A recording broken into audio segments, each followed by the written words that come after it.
Are you ready for the best damn sports radio show on the planet? Man Hour Nation, rise up.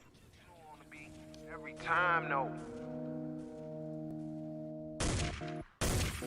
I would like to personally welcome you to Man Hour After Dark. Say that thing. While I bring you the host, Mike, Buck, and Cone. You know who's coming to the stage. Sports talk than what you about to hear right here. I second that. Go. You know that it's us when we talking about sports. Giving you facts on the field to the core. Tune in, we need the support. 1 hour too short, then listen some more. On all your stations, not dropping no music. Stripes like Adidas, but Nike just do it. Down 4 in the 4th, we go for the win. Michael 2 seconds, we taking it in. Buck, Mike, and Combs, you know what's going on. Man, now we're After Dark, no LA, we the big spark. No 4th and inches won't cut short. Got the best talking, it's all sports. Buzzing more than buzzer beaters. We coming live, all 3 speakers go.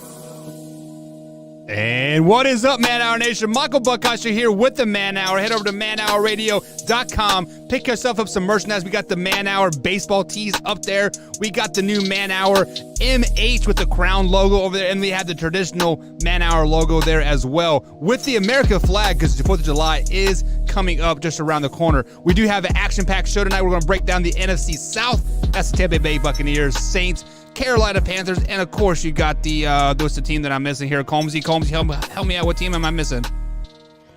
I don't even know. I wasn't even listening to the ones you said. I didn't even know I was on the screen yet. The stupid Buccaneers. We're missing the stupid Buccaneers. The highly overrated Buccaneers. But let's welcome Brandon BC Combs to the show. What's going on, Combsy? Not much, man. Not much. I didn't even know I was on. I was actually, sharing the stream to Twitter and to Facebook and watching the Cubs in the background, so it's a good thing I didn't just yell a cuss word because, good things are happening right now. Sometimes I blank and I panic and I click buttons randomly, and you just popped on the screen here. So it is just you and me tonight. That's just all like we need, baby. Just like the old days. Tori is under the weather. He basically cannot hang with the boys anymore because he is out there with 30-year-olds. And he's under the weather with the Irish flu. Yeah, the Irish flu there. And fun fact here, Wyatt Williams is out calling sectional baseball games right now. And he sent me a message today earlier, Combs. Yeah. Wyatt got the best broadcaster in Southern Indiana award.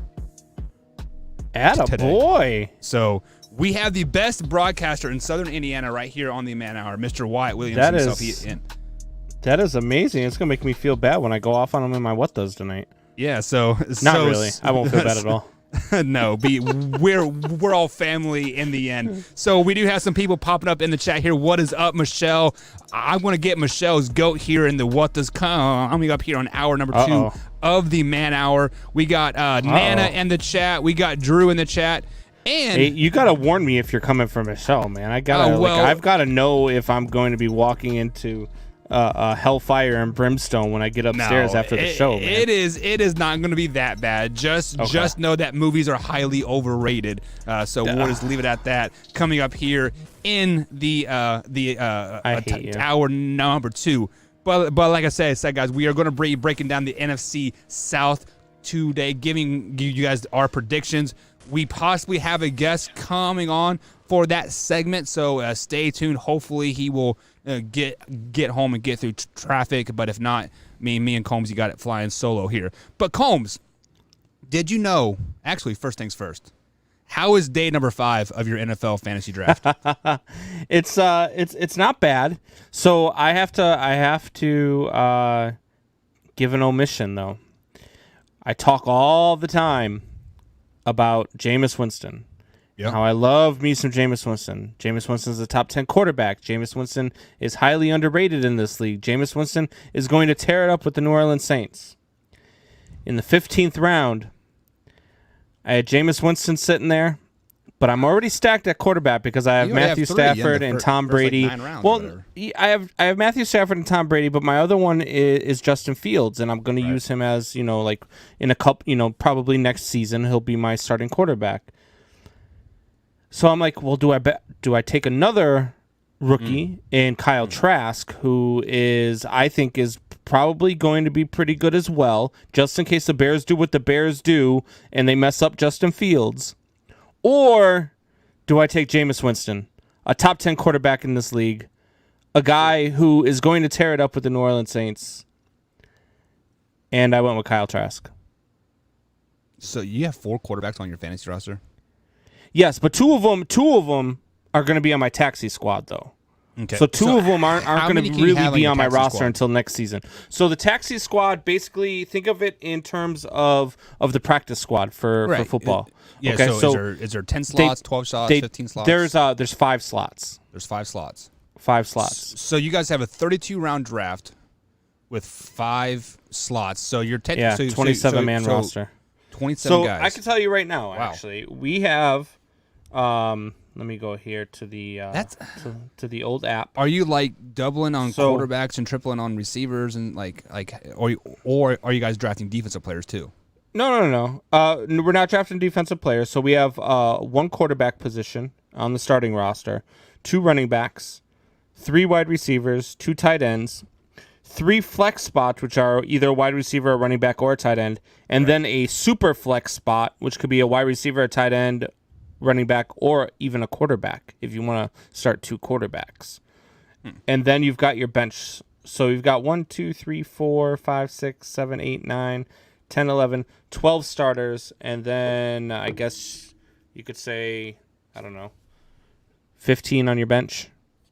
Okay, I mean, but for a dynasty league, that's pretty, because you want to build it like you're building a real NFL roster. You don't want good players on the waiver wire all the time. So right, exactly. So yeah, I mean that definitely makes sense here. But you know what doesn't make sense here, Combs?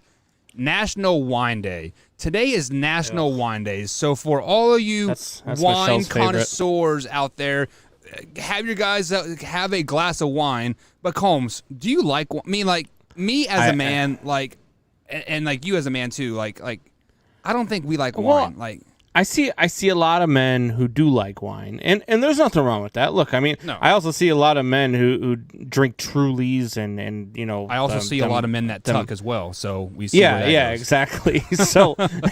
So but no, Michelle's huge into wine. Michelle loves her wine. We're actually part of a wine club at a local restaurant out here called Cooper's Hawk, which, by the way, has the best steak I've ever had in my entire life. But we're part of a wine club where you pay $30 a month, and she gets 2 bottles of wine for free every month. That's a really good deal. And then she gets to go. Considering a bottle of wine's like $20, isn't it? Yeah, it's like there, because it's their winery. It's like $26 a bottle. Sometimes more, but basically bottle free. That's not bad though. Yeah, so it's not bad, not bad at all. Plus, she gets free wine tastings and stuff like that, and then we get money off when we go there to eat and that type of stuff. So it's pretty good deal. But I don't. I'm not a wine guy myself. As we got a Facebook user in here, I'm assuming it is Soup Boss maybe. Because he seems to. It could be Javier as like a lot. Okay. So either Soup Boss or Javier, but he says I do enjoy wine, Buck, and he says don't judge me, bro. So Facebook user, in that description up at the top where you're watching this live stream right now, click on the down arrow, and at the very bottom it will give you a link saying allow StreamYard to basically use your image, so we know who we're talking to, just like what Steve did here. And Steve says he can't do wine. Grasshoppers. Yeah, I don't do wine. I do, however, do some Kraken rum and some cherry Pepsi, which you and Cindy would be best friends. Which may or may not be in this large glass. It may or may not be. I may or may not have a Bud Light right here in this shaker bottle as well. I cannot confirm nor deny whether or not I'm drinking on set. So I had white wine one time, and like in Combs, this wine was so dry and so bitter. It was just like I felt like I wasted like $8 on this like on this wine. But the steakhouse that we were eating at, they char their steaks. And it was charred so bad that I had to like eat the steak and like chug the wine to like get it down. Like I was That's so horrible. Yeah, why didn't you leave? Because I was on a first date with a girl, and I was just like, man, I don't want to cause. So you want to hear something? Yeah. You want to hear a story about a steak place that peed me off today? So this is gonna be the first time Michelle's hearing it too. If she's still listening right now, if she hasn't tuned out for a second to go check out Jersey Shore or something, but if she's listening, she's about to hear it. So we're going to the Cubs game on Saturday. Saturday is Michelle's birthday. She's gonna be 35. Happy birthday! Happy early birthday, babe. But we're going to the Cubs game, and I was like, you know what? We're gonna be on the north side of Chicago anyway. There's a place downtown. It's a fancy steakhouse called Chicago Cut. And I mean, this I'm talking about $70 is the cheapest steak that you'll see. And so I made reservations. I was like, screw it, I'm just gonna go all out for it, right? And I get an email this afternoon that says, we apologize for the inconvenience, and we have attached a gift card, but your reservations have been canceled. I call them up, and I'm like, what's going on with my reservations? They said, VIP has reserved the restaurant for the day. I said, VIP? They said, yeah, it kind of happens a lot when the Cubs are home. The players will come here, and they'll rent out the place for them, for the team and the team's family. And I'm like, oh, well, I guess I can't compete with, multi-millionaires. Yeah, but what about before the game?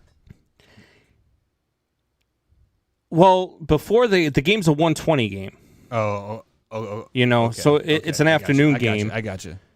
And yeah, they're not open for lunch or breakfast or anything. They're strictly at dinner facility. But I was kind of disappointed. I mean, Michelle will be happy we're not spending that much money on a steak, but you know what? She's probably happy going to Burger King anyways. The best fast food restaurant in all of America. Yeah. We're actually going to a place called Woo's House, which is a. Have you ever been to a what do they call that? The hibachi grill. My ex-girlfriend used to work there. That's as much as I've been there. So I never ate there. Yeah, it's pretty cool. Like, they cook all the food right in front of you. Flames go up, and they're cooking. And as they're cooking, they try to flip food in your mouth. And it gets kind of funny. And then the guy usually, like, once he's got the flame going, he's got this little thing that squirts water, but it's a guy and his pants fall down, so it looks like he's peeing all over the.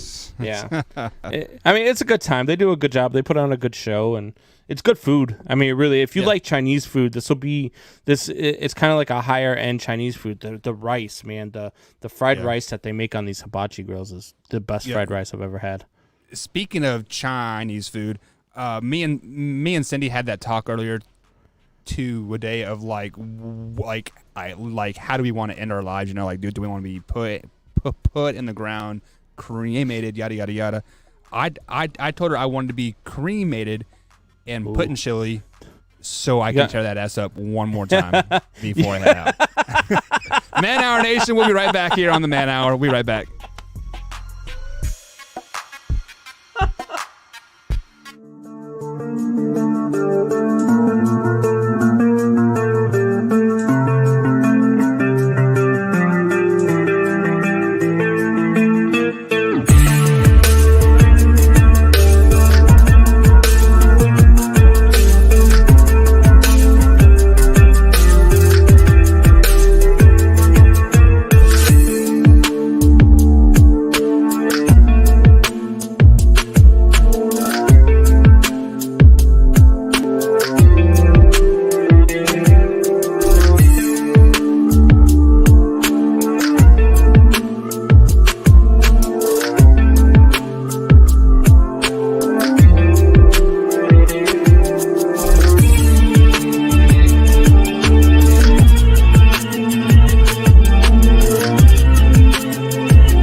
Nation brought to you by Brooks Roofing and Siding. Contact them at 812-868-7663 or online at brooksroofingin.com.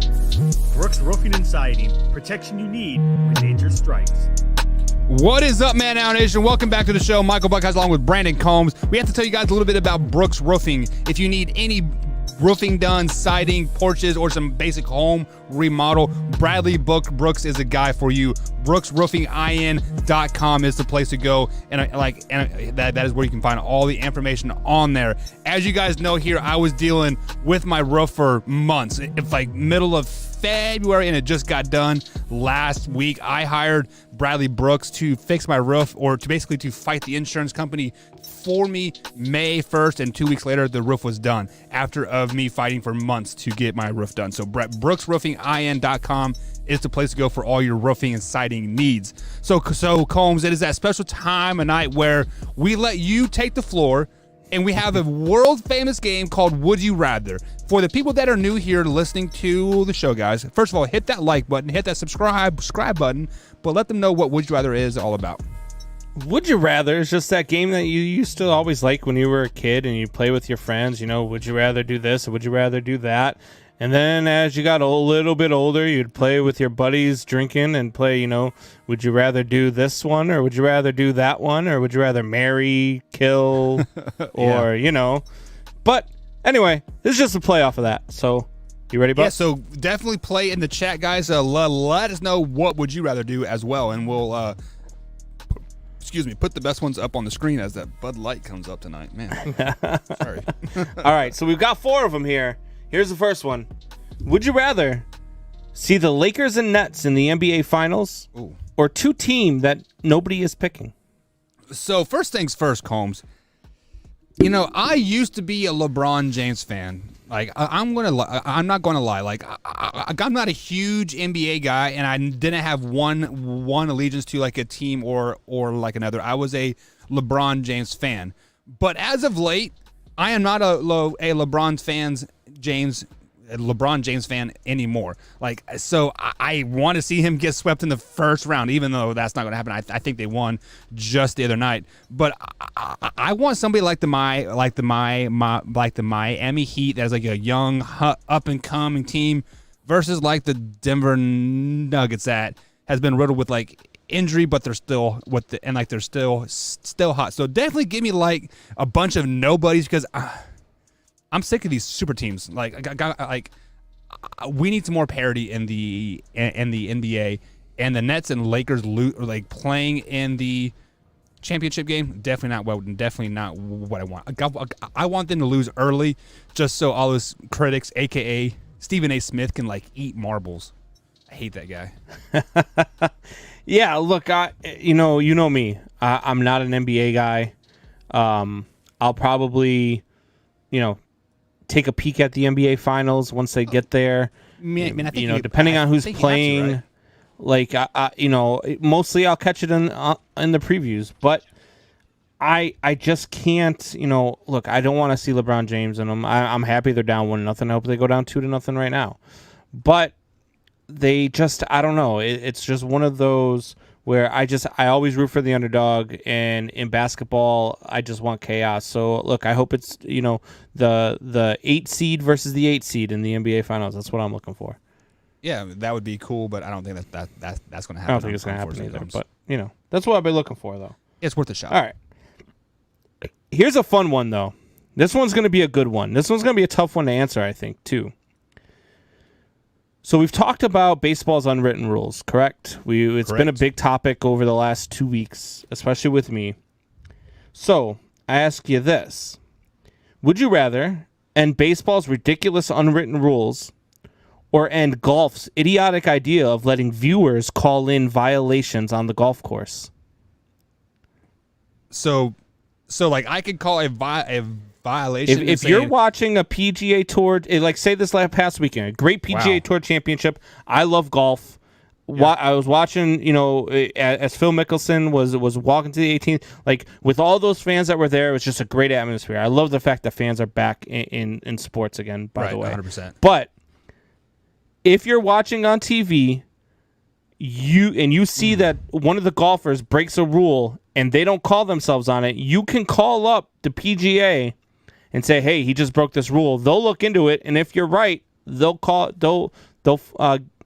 them a stroke, and it could possibly cost them the championship. Wow, that is 100% stupid. Because first things first, is a player has to call himself on a foul. That is stupid because because that's why they call it the gentleman's sport, though. Well, it is called the gentleman's sport. No, it is called a gentleman's game. Golf is not a sport. It is called a gentleman's game. Golf is not a sport. Golf is a sport. You shut your mouth. Come on.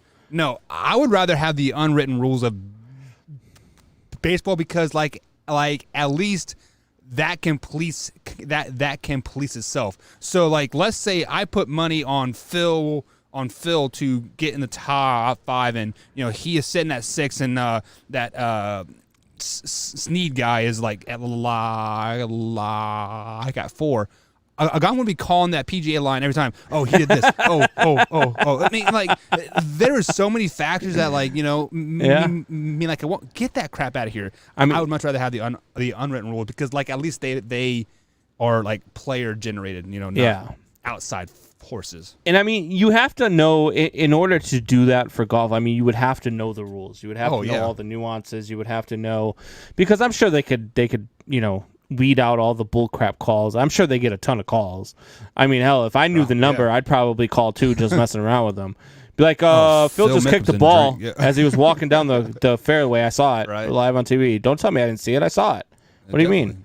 Play it back. But yeah, as much as I hate the unwritten rules, as much as I hate all the stupid stuff that baseball does with throwing at batters after a bat flip and all this other crap, I can't for the life of me understand why you would allow viewers to call in fouls.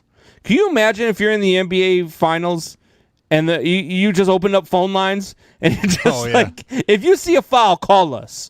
Because wow. Or even NFL. Can you imagine during an NFL game, if you see a foul, call us?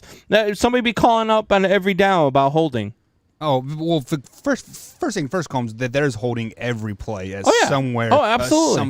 I mean, so basketball and football, I believe there's some type of rule being broken every possession, every play.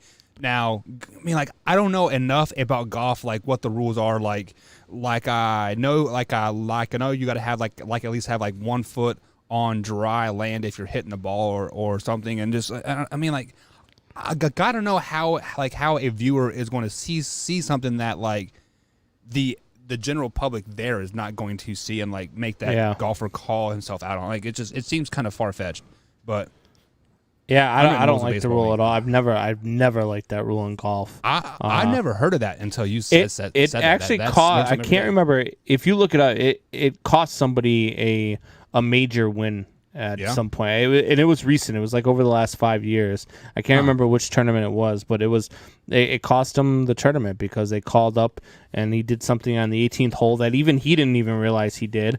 All the people watching didn't realize he did, except for the one person that called in.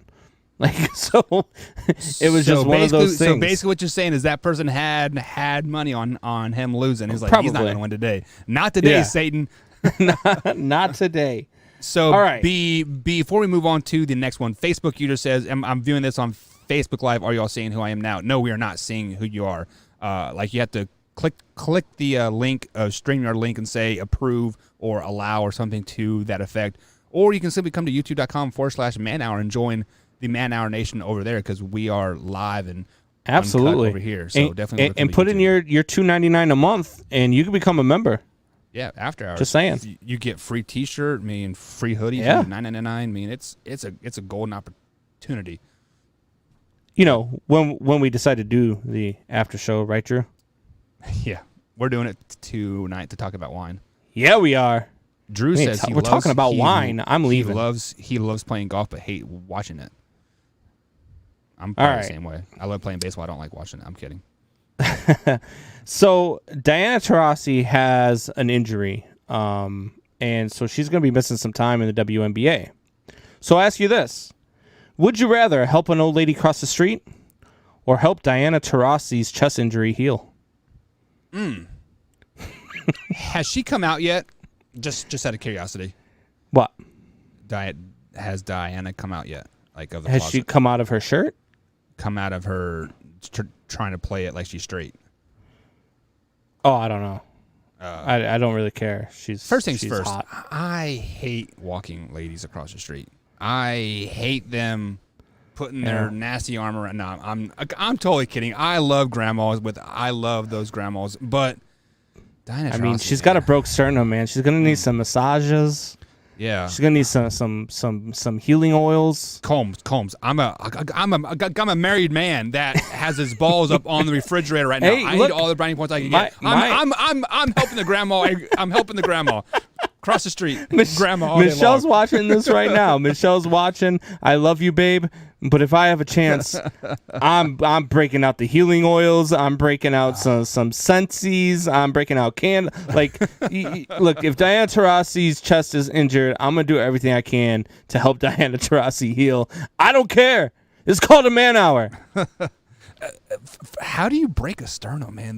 Because Man, isn't know. the sternum Especially like in basketball? the hardest? Well, because the sternum I is don't the know what hardest part of your happened. body, isn't it? I was just happened to flip through ESPN and I saw Diana Taurasi chest injury. I was like, oh, that's going to make for a great Would You Rather. Man, think about that, Combs. Like I've been hitting the chest pretty damn hard, and Dude, yeah. I never broke a rib or like a sternum. And what you do? Fall out of a freaking airplane, land on her chest? Damn. Yeah. Yep. That's All gotta right. hurt. You ready for this last one? I'm always ready. All right. Shout out to my defensive line. So I got a few people in mind who you are, but big shout out to you, man. You've made my life very, very easy while playing linebacker. All right. No, you're good. You're good. Always good to shout out, fellow teammates and especially listeners of the show, people that are supporting us for sure. But anyway, would you rather close out your career by interviewing Aaron Rodgers for your final interview, or puke in your mouth and swallow? So you like puke in your mouth and like swallow, like you Yeah, swallow yeah, it? yeah. You got to swallow it back up and stomach I've done that a few times when I've been at the bar and seeing like these hot ladies shaking their things. I'm like, right? Man, I'm on a roll tonight. I got a story for the after show then. Remind me to tell you about my stripper story after show. I got you. Man, the way Kenny ended that Aaron Rodgers interview, Dude, that was amazing. That is classic, man. But that was amazing. Yeah, I gotta go. So for those of you that don't know, Kenny Mayne's last day on ESPN was today, or was last night. He was furloughed, fired, laid off, whatever you want to refer to it as. But his last interview was Aaron Rodgers, and when Aaron Rodgers and him did an interview a couple years ago, Aaron Rodgers told him to buy into some Bitcoin crashed. It is down 50%. Like I had about $30,000 in Bitcoin. I'm below $10,000 right now. So it is absolutely crashed. And Kenny Mayne said, "F you, Aaron Rodgers," and just walked off the set. That is an ultimate. That's an ultimate. All my wife wanted was a comforter. F you, Aaron Rodgers. That is an ultimate mic drop. I mean, how else would you want to end your career? By dropping the mic, giving Aaron Rodgers the FU and ESPN the big FU. I mean, Kenny Mayne did it. Yeah, look, I'd rather puke my mouth than swallow. I mean, look, Aaron Rodgers is Aaron Rodgers, but he's still a Green Bay Packer, and I can't stand Aaron Rodgers or the Green Bay Packers or Torrey Anderson or Wyatt Williams. So I would rather puke my mouth and swallow than talk to Aaron Rodgers. That's just me. And I just did that in my mouth because you had Aaron Rodgers an opportunity to come on to the man hour, and you pissed it away. That's fine. We don't need him. I just puked in my mouth a little bit. He would have requested a trade again. Yeah, a request to Infinity Sports. Shout out to Wayne G and Sully over there. Those guys do great work. But, guys, we're going to take our next break. On the other side of the break, we're going to dive into some football talk. NFC South schedule is coming up. We're going to break down the Tampa Bay Buccaneers and Combs' New Orleans Saints. You have officially been classified as a New Orleans Saints guy, so you better ride on them all night long, Combsy. Wait till you hear what I got going on. Wait till you hear it. We're going to take a quick little break here on the Man Hour. Stay tuned, sit back, and enjoy the rest of the show. Hey there, Mr. White T-shirt wearer dude. Mr. White shirt wearer dude. Do you wear the same shirt every day? Same shirt every day. Do you do the same thing every day? The same thing every day. Don't you worry, Mr. White shirt wearer dude. Now with Man Hour merch, you can spice up your style each and every day. From hats to beanies to shirts. We got you covered, Mr. White shirt wearer dude. Shop at manhourradio.com. T-shirts start at $15. Shop today. Why, thank you, manhourradio.com, for this awesome merch. Hats, t-shirts, $15. You can't go wrong.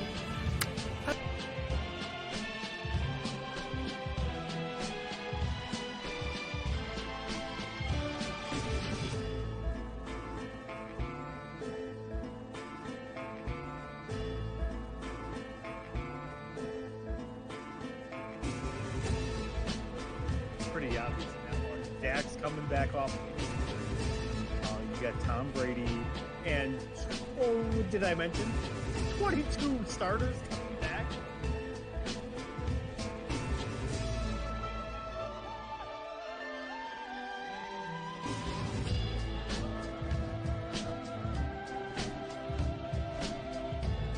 When I say Lamar Jackson is trash, I'm not saying he is the worst quarterback in the league, but he is definitely not the best quarterback in the league. When you say somebody is trash, it is based off the perception of the general public.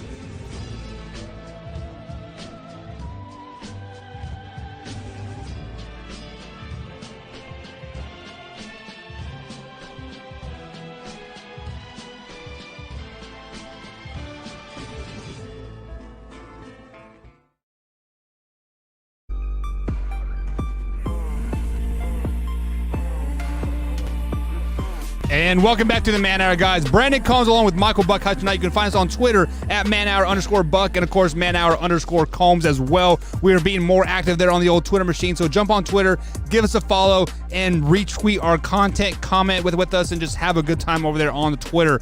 Twitter is not as censored as other platforms, a.k.a. Facebook, because I am now in Facebook jail now too, Combs, because I said guns, Joe Biden, and LeBron James all in one sentence, and bada bing, bada boom, 3 months banned just for that. So I don't understand it, but you gotta do what you gotta do sometimes. But if you guys have missed any part of the show whatsoever, head over to youtube.com/Man Hour. Hit that subscribe button as we upload clips each and every day. But Combs, we do have some big news happening here on Man Hour. Guys, we will be taking Sunday and next Monday off for the observance of Memorial Day. So we are going to be spending time with our families, and we don't want to, put a half-ass show out there for you guys. So we are going to take Sunday and Monday off, but however, we will be uploading clips throughout those days and on our scheduled times as always. Combs, let's go ahead and break into it here. Let's get into some NFC South talk here. The first team we are going to talk about here is the defending Super Bowl champs, the Tampa Bay Buccaneers. They've returned all 22 starters from last year's team. They've also added some depth throughout the draft, and the coaching staff is a 1 year experience. The team together is another year experience as well. And they also signed Tom Brady to a 2-year extension, extending him to 2023. So all signs are pointing towards Tampa Bay Buccaneers being a great team. So let me ask you this question first here, Combs, before we get too carried away deep into their schedule. What do you have their overall record being in here in 2021? Look, looking at the schedule, looking at who this team is, what they are, this team's going to be nothing short of a juggernaut. They are 15-2 this year. Really, 15-2. Yeah. And you know what, Combs? You don't know how bad I wanted them to put them at 2-15 or 3-14, but they got an easy ass schedule. How does this defending Super Bowl champs have this easy of the schedule? I mean, they play the Patriots, they play the Giants, they play the Falcons, the Cowboys. I mean, the Cowboys are good on paper, but they do get Buffalo. Over. They do get Buffalo. They do get Indy. They do get Washington, which is going to be a great game. Yeah, hopefully. But and they get the Rams, so they've got a couple of tough games, but a lot of their tough games are at home. Yeah.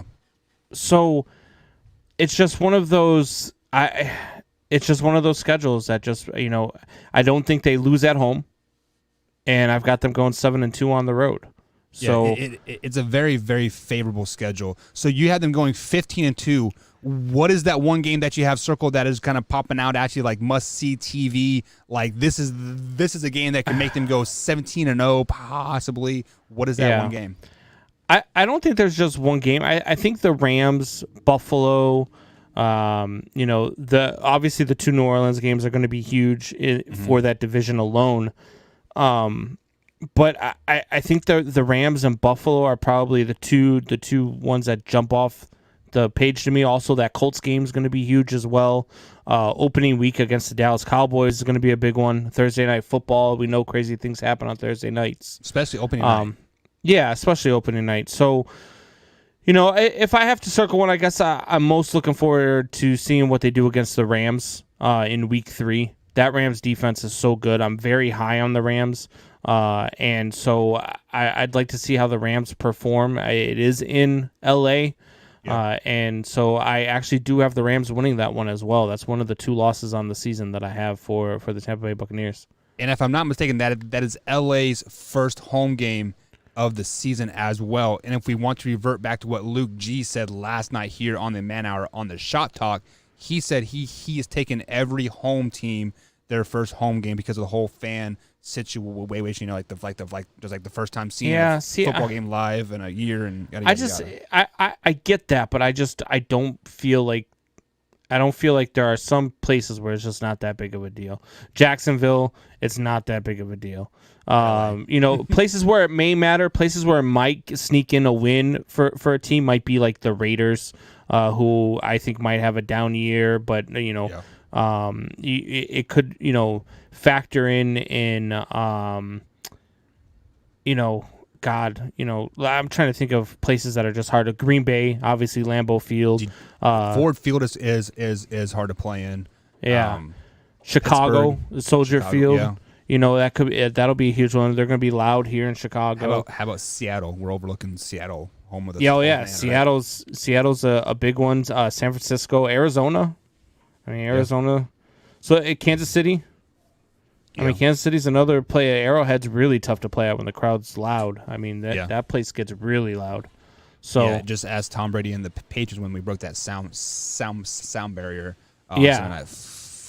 Football. So you had that Week 3 matchup, the Buccaneers losing that game versus the Rams, and you had them going 15-2 on the season. What is their divisional record? Do you have them sweeping through the division or their second loss? I do not. I have them at 5-1. I have their other loss, one of the games against the Saints. I think they'll split against the Saints, but they'll sweep everybody else. Is it the Week 8 game versus the Saints or the? It is. What's that? It's the Week 8 game in New Orleans. Okay.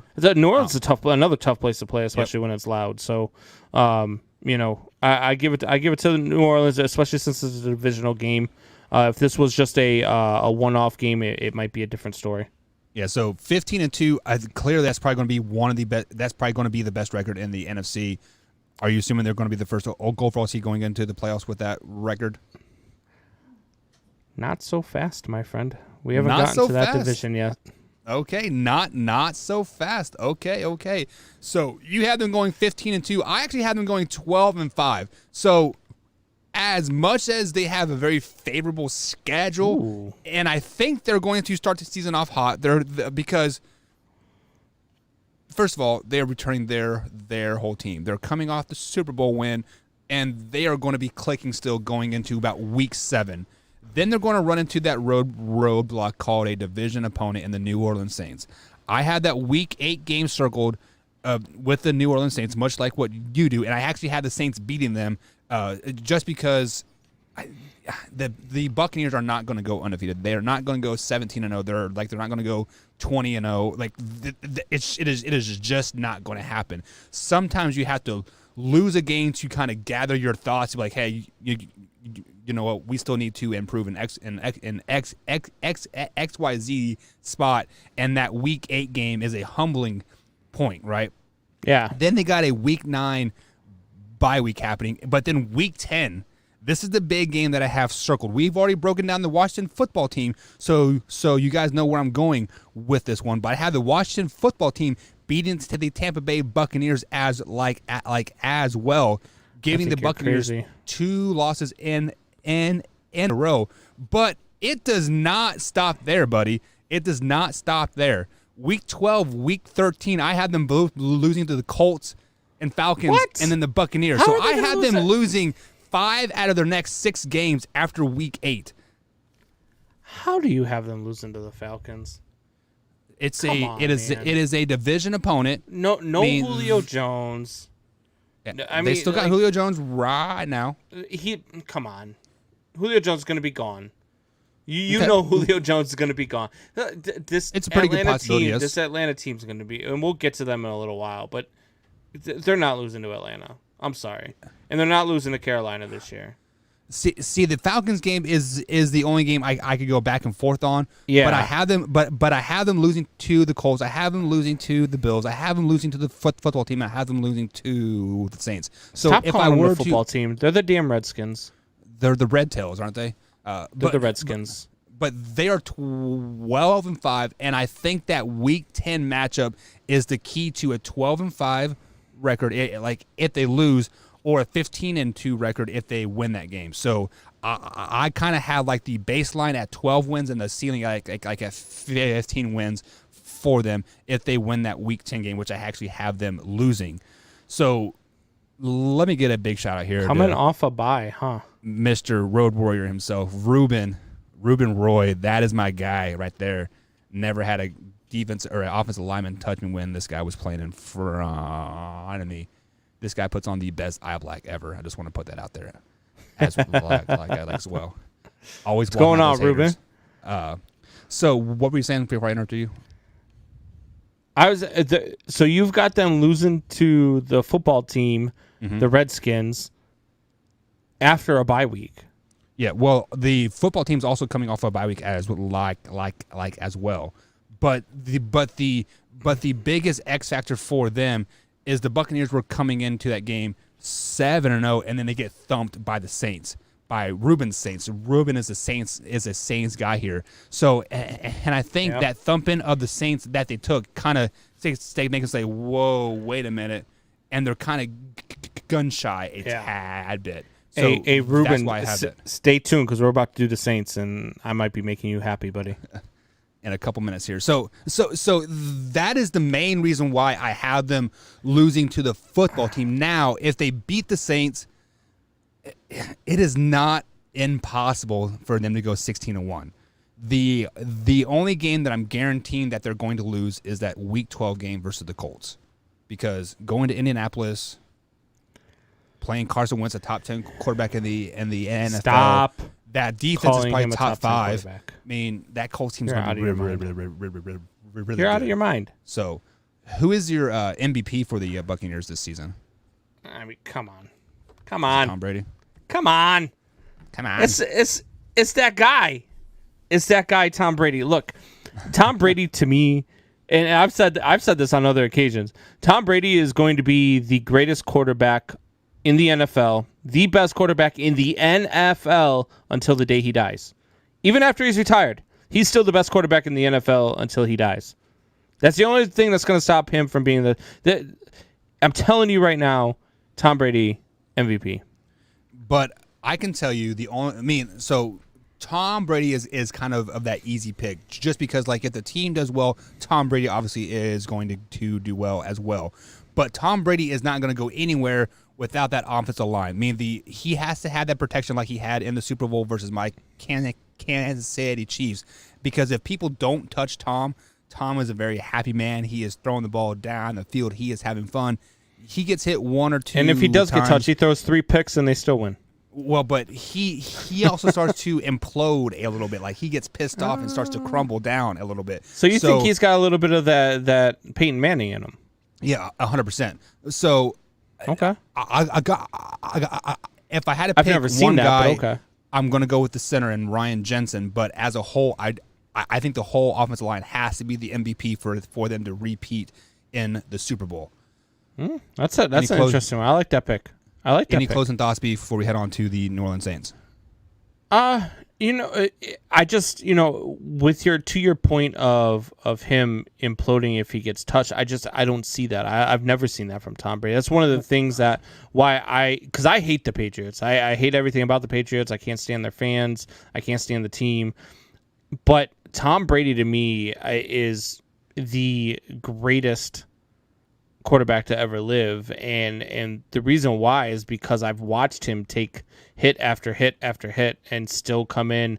I've watched him complete 20-yard passes downfield knowing that Ray Lewis came through the line untouched and took the hit and completed a 20-yard pass down the center of the field. Are you telling me that Tom Brady does not yell at his teammates on the sideline? Oh, of course he does. But that's what every good leader does. That's what every good quarterback does. You don't think Aaron Rodgers yells at his guys when he gets touched? Some people don't. Some people don't respond well to that. Just like the Detroit Lions. Yeah, but that's what every leader does. I mean, we were talking about it with Justin Herbert. How good Justin Herbert was and how much of a leader he was because on the sidelines he was yelling at his guys. Like that's what a leader does. A leader will get in your face and tell you when you're doing wrong, and when you're doing well, he's going to reward you for doing well too. So, don't tell me that Tom Brady's offensive linemen don't get freaking cars and watches and all sorts of stuff in the offseason, because I guarantee you they do. I just want to see Gazelle. Me too. I'd be happy. I hope she gets a chest injury. Moving on to the next team in the NFC South are the New Orleans Saints. So the New Orleans Saints were the division champs last year, but they kind of fumbled a little bit here in the playoffs, and they ultimately did not reach their ultimate goal. Drew Brees is now gone. Tentatively right now, Jameis Winston is the quarterback. Jameis Winston is quarterback. One more time. Jameis Winston. Who that? Yeah. So with the big loss of Drew Brees, Michael Thomas hopefully healthy, Alvin Kamara not liking the 17-game season. How do you have the Saints going this year? What's your overall record? Ruben, I see you in the chat. I know you're a Saints boy. Look, man, I'm telling you, and I said this last year. Buckle back me up. Jameis Winston was the best quarterback on the Saints roster last season, and he didn't even get to play. Drew Brees held on for just a little bit too long. Drew Brees is one of all-time greats, don't get me wrong, but he held on for just a little bit too long. The reason why they started Taysom Hill was because they didn't want Jameis Winston to take over and be averaging 30 points a game with this team, because they wanted Drew Brees to be able to come back and finish out his career. They didn't want to have that controversy for Drew Brees, and that's understandable. But now it's Jameis Winston time, baby. And these boys about to eat them dubs. Give me a 14-3 record for the New Orleans Saints, baby. 14-3. Who that? Wow. 14-3. Eating 14 dubs this season. Who are your three losses? My 3 losses for the New Orleans Saints, one of them is going to be against the Tampa Bay Buccaneers. The other one is going to be in Week 12 against the Buffalo Bills. And their first loss will actually come in Week 5 versus a team that you just picked to beat the Tampa Bay Buccaneers, the Washington Redskins. And that will be after they go 4-0 to start the season. They will have a slip up right before the bye week in Washington. Then they'll come back off the bye week, ready to go, have a big win against Seattle, a big win against Tampa Bay. They'll chew up Atlanta, chew up Tennessee, chew up Philly. Then they'll lose to Buffalo. Then they'll beat Dallas and the Jets. They'll lose to Tampa, beat Miami, beat Carolina, beat Atlanta. Wow. So We do have two losses. The same here. I do have the Bills going into New Orleans and escaping with a that'll be a great game. Win. Keyword there is escaping. Yeah. The only reason why I want to pick the Saints in this game because it is a Thursday night game, which I think this is the Thanksgiving game, like the Thanksgiving night game, if I'm not mistaken. And I don't think they sweep the Buccaneers this year either. But what is that one game that pops up the screen for you, Combs? That one game, I'd like to say it's that Washington game because I think if they beat Washington in Week 5, they start the season 11-0 before Buffalo comes to town. And then they might even beat Buffalo. And then we're talking about they could possibly win this division. And it's going to be a tough division to win because Tampa Bay is going to be really, really good. But I think the Saints are going to be really, really good. And you're going to split with the Buccaneers. So I feel like Jameis Winston with this offense, with everything that he's got around him, with Sean Payton, I feel like this is an offense that is ready to explode. I really do. I feel like this offense is about to take off and be back to what they were with Drew Brees 5 years ago. An offense that was just vaunted and you didn't want to play against them because they could put 40 up against you quick. And that's what I think is coming with Jameis Winston. People could talk all they want about that 30 interceptions that he had his last year in Tampa Bay. You know what? That's fine. Give him his one anomaly year. There's lots of quarterbacks who have had those 1 years. Hell, I say it all the time, but Brett Favre had a bunch of those years. And he's a Hall of Fame quarterback. Jameis Winston was also that year the only quarterback that threw. So despite those 30 interceptions, also threw for 5,000 yards and 33 touchdowns. And the only quarterback in the league that did it. And I'm telling you, the play calling, as we saw it in the first half of the season last year with Tampa Bay, before Tom Brady took it over, was not what it should have been. And Jameis Winston, with Sean Payton, the genius that Sean Payton is, this team is going to take off. And this team is going to be so. Alvin Kamara is going to be better because of Jameis Winston. The wide receiving core is going to be better because of Jameis Winston. Because not only that, but Jameis Winston can still do some things with his legs too. Don't forget. Right. He's not as fat. Like he's not. I'm not saying he's Lamar Jackson, but he can move in that pocket, and he is good when he throws on the run. He is good when he's throwing on the run. So I'm telling you, the Saints are going to have a big, big year. And then at the end of all that, we're going to get to watch Torrey Anderson chew on some last dab sauce, baby. Yeah. So I want to bring this up here real quick as Ruben says he has I agree. them sweeping Carolina, Atlanta, both games is splitting with Tampa. That's exactly what I have as well. I do have the Saints going 5-1 end the division, and that is a big key here. But before I give you guys my record, Combs, let me ask you this question now. Now, I have been a Winston kind of hater, or maybe not hater, but kind of like a, hey, but what did he do? So what does he need in New Orleans to have a successful career there? Does he need a running game, or does he just need the play calling of Sean Payton to be successful? Like, what do you think he needs to be successful in New Orleans? What he needs is just the opportunity to run an offense that is geared towards him. Tampa Bay was not that. Tampa Bay's offense was not geared towards him. This New Orleans offense is, and we saw it last year. And when it was time for Drew Brees to go, Drew Brees with him on the sideline says, "It's your team now." Drew Brees molded this kid to take over. That's the reason. Like. And nobody can tell me any different about Taysom Hill playing in those three or four games that Brees missed. It was only so that there wasn't any controversy at the end of the season when Drew Brees came back. They didn't want to have to say, well, Drew, sure, you can come back and play and give us your 20 points per game, but we're averaging 30, 35 with.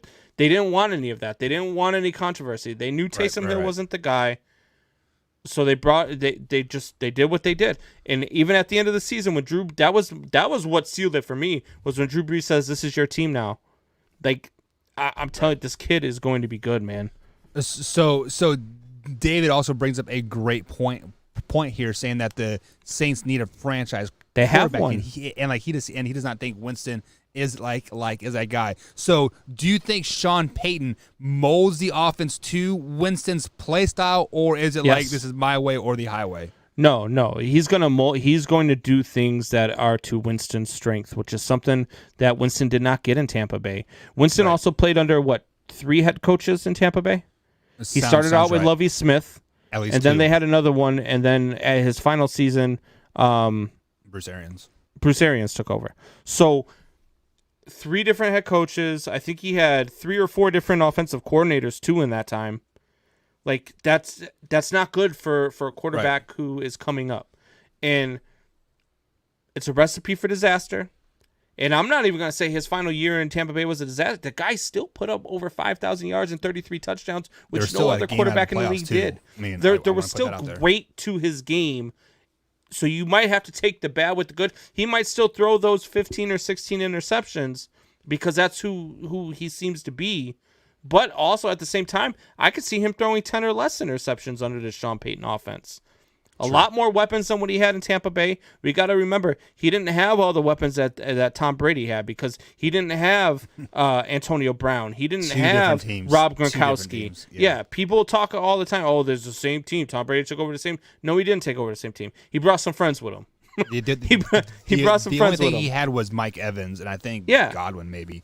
But he didn't. And if he could have called up Aaron Hernandez from the dead, he would have brought Aaron Hernandez with him too. Right. So now you had them going 14-3. You said right. 14-3. And 5-1 end of the division, correct? Sweeping the Panthers, sweeping the other team, whoever they are. So I actually had them going 12-5, same as the Tampa Bay Buccaneers here.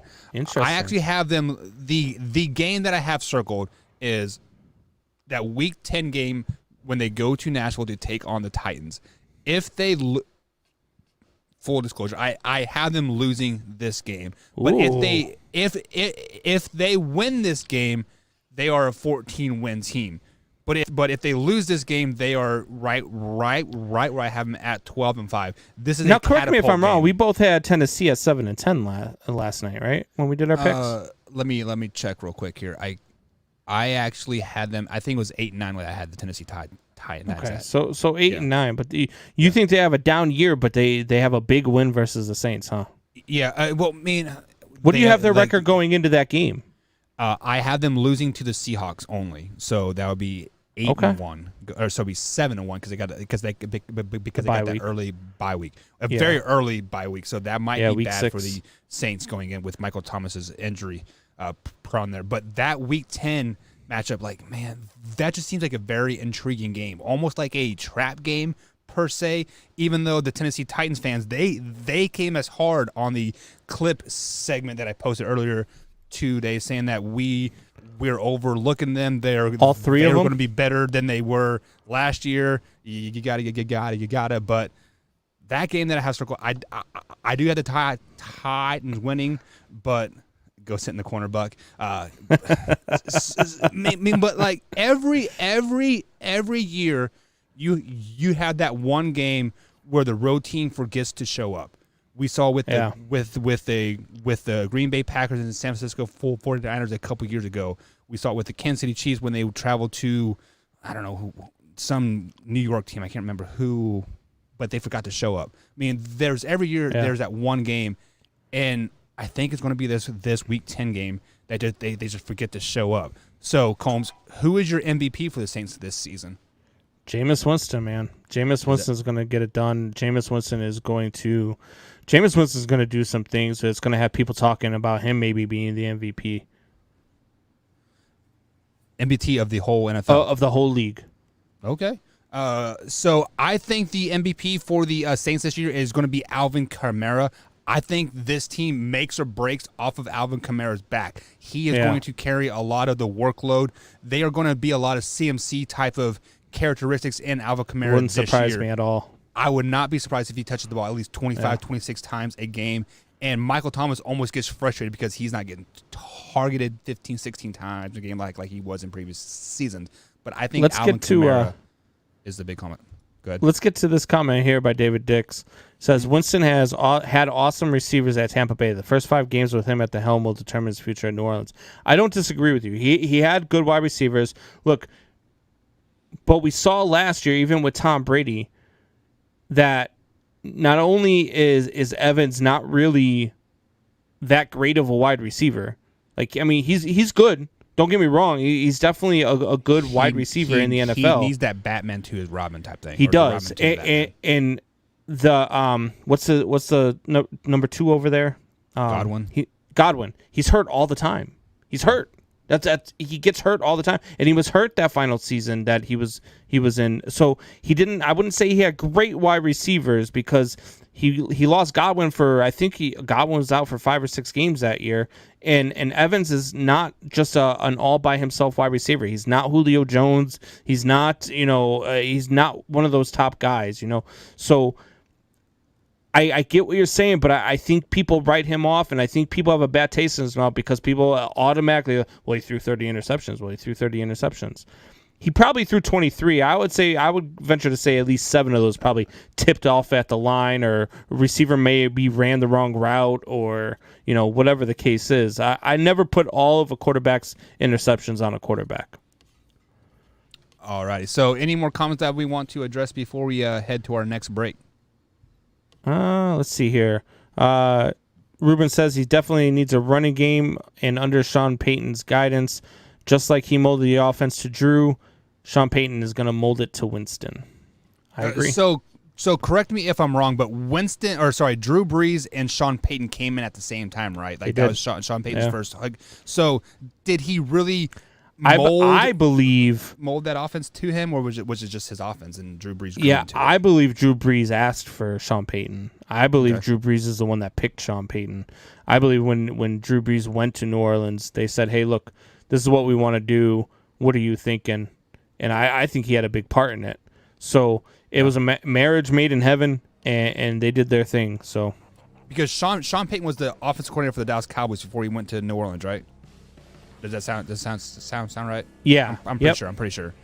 So, I mean, Cowboys is a winning franchise, so bring winners over to your crappy team. Sorry, Ruben, but your boys were not good before they got there at all. But guys, we're going to take our next break. On the other side of the break, we got the infamous what has been grinding our gears all week. I can tell you that Fast and Furious is grinding my gears right now. But guys, stay tuned, sit back, relax, right here on the Man Hour, right after this quick commercial break. What is your name? What? What is your name? Buck. Where did you get that shirt?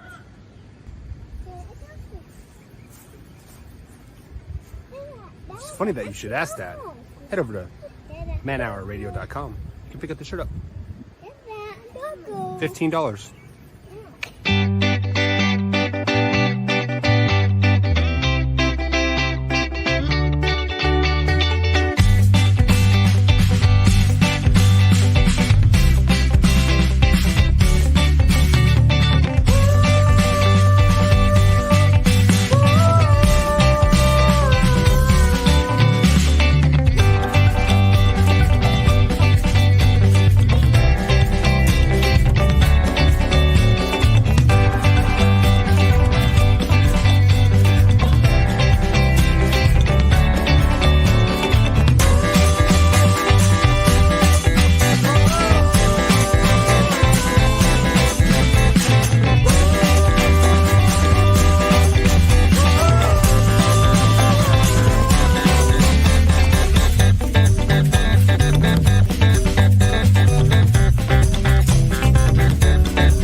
What is your name? Morphine and siding. Contact them at 868-7663 or online at brooksroofingin.com.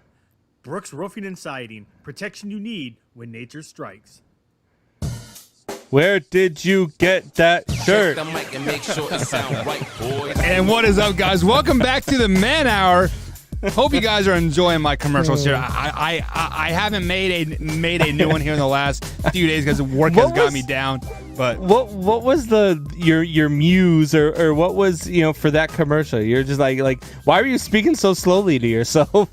Well, because it is supposed to be corny, right? I mean Yeah. I'm a very corny, dry sense of humor individual.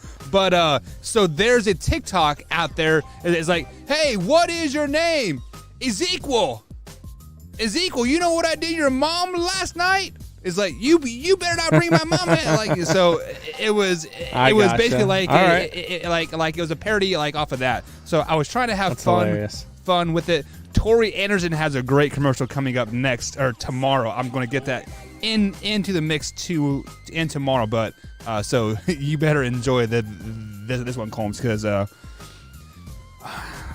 he put Slim Shady to shame. I'm just going to put it. I'm just going to leave it there. I'm just going to leave it there. Oh, you better watch your mouth. So you guys have to tune in tomorrow to check out what old Tori Anderson did to Slim Shady. That we might have rap battle happening. Oh my God! So just prepare yourself. I'll kill him. I believe you said something about Slim Shady. Slim Shady's overrated. It was just like, oh my God, Tori, man! He was just dropping these. Oh God! Does he know what happens when people go after Slim Shady? They get Slim famous, Shady boy. kills their careers. He kills their careers. Have you heard from MGK? Yeah. Nobody's heard from MGK. He went punk instead of rap anymore, so he can't have a rap yes. anymore. We're gonna have to start talking politics instead of sports or something. Are you ready to get into That'll never happen.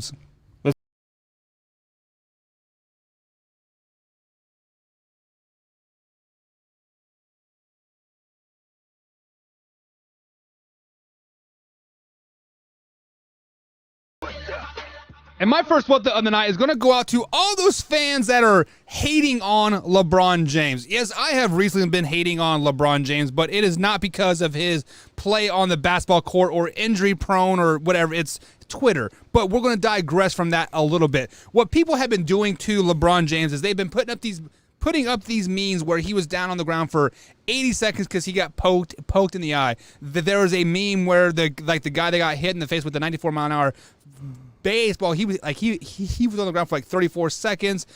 Joe Burrow was he was on the ground for 70 seconds with his torn ACL, and then LeBron James on the ground for a poked eye for 80 seconds. First things first, guys. Have you ever been poked in the eye? It freaking hurts. I would much rather get punched in the throat than poked in the eye because, for one, you can't see. So your automatic defense mechanism is to lay on the ground and protect yourself because you don't know what is going to come. So it takes a while for you to get the vision out. LeBron James, it's okay, man. You can lay there for 5 minutes, and I would have been perfectly okay. You are still the GOAT on the basketball court. So all you people dishing LeBron James, you got.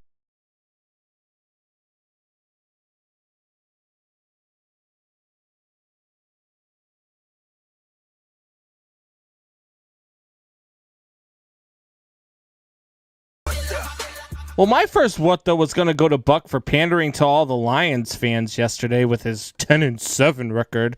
They're going to sweep the Bears. Stupid talk anyway. But he just changed it. My next what though is going to go out to Buck for defending LeBron James. Go. LaFlop, as we like to call him.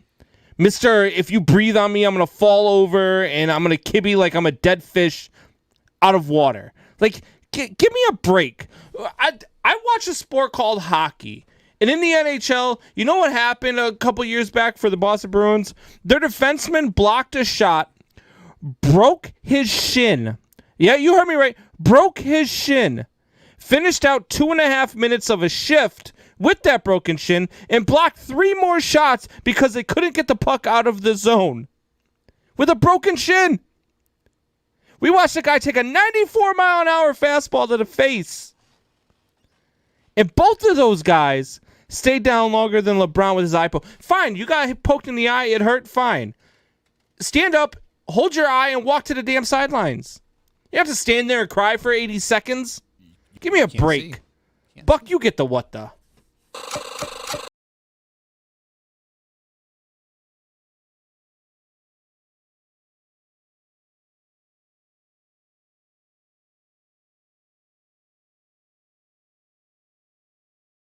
Going to go out to John Cena and the Fast and the Furious franchise. Don't do it. The whole 15 movies that they have out there. So John Cena is out there in China or somewhere promoting Fast and Furious 9. Don't you guys remember when that one guy died? I forget his name, and they're like, this will be the last ever. How Fast do you and Furious. know he's in China doing it? Because it was on Twitter. So you saw him? I didn't see him. I saw it on Twitter. Come on, Twitter is so like you life. saw him on Twitter doing it? I saw him turning on Twitter promoting Fast and Furious 9. Yes. Yeah, well, that's false because you can't see John Cena.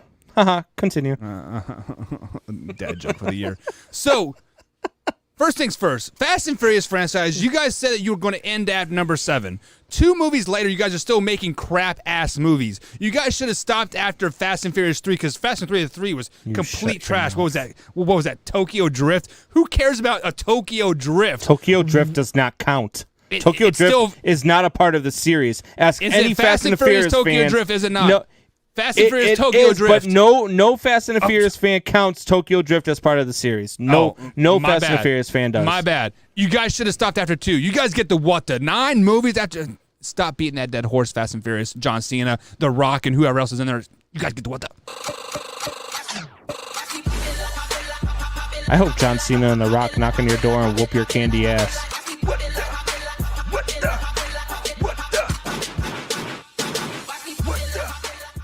Just bring it. Let me ask you this, Buck. What do you really think about the Fast and the Furious movies? I think they're trash. It doesn't matter what you think.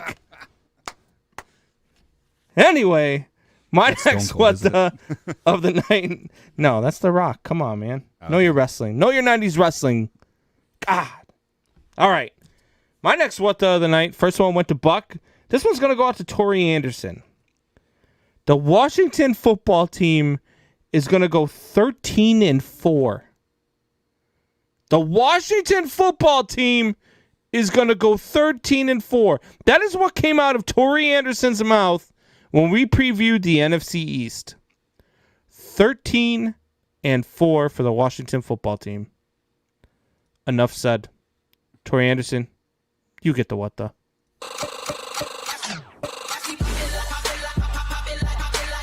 Hopefully he got his head out of the toilet long enough to hear that. I doubt it. His hand's busy. And my next what the of the night is going to go out to all those taco lovers here. So I know it is Tuesday. It is Taco Tuesday. But you know what, taco lovers? I can have tacos on Wednesday. I can have tacos on Thursday. I can have tacos on Saturday afternoon. I can have tacos for Sunday morning breakfast if I wanted to. All of the above. All of you taco lovers that say, I can only have tacos on Tuesday. I can only have a Taco Tuesday. You know what? Starting tomorrow, I'm going to start trending hashtag Taco Wednesday just for all you haters. Come on, you guys.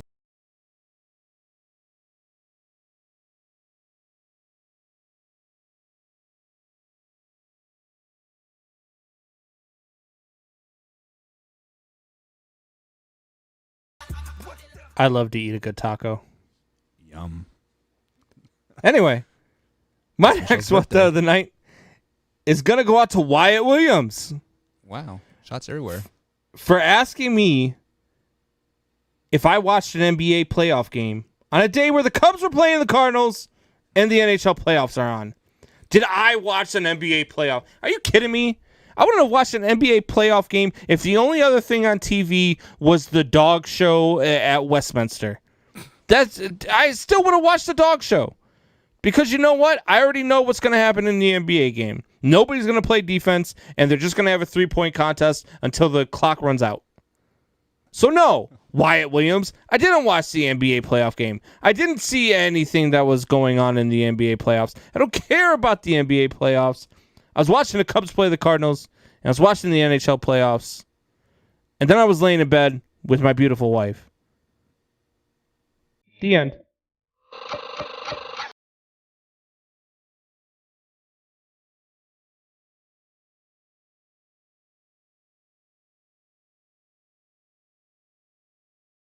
Oops.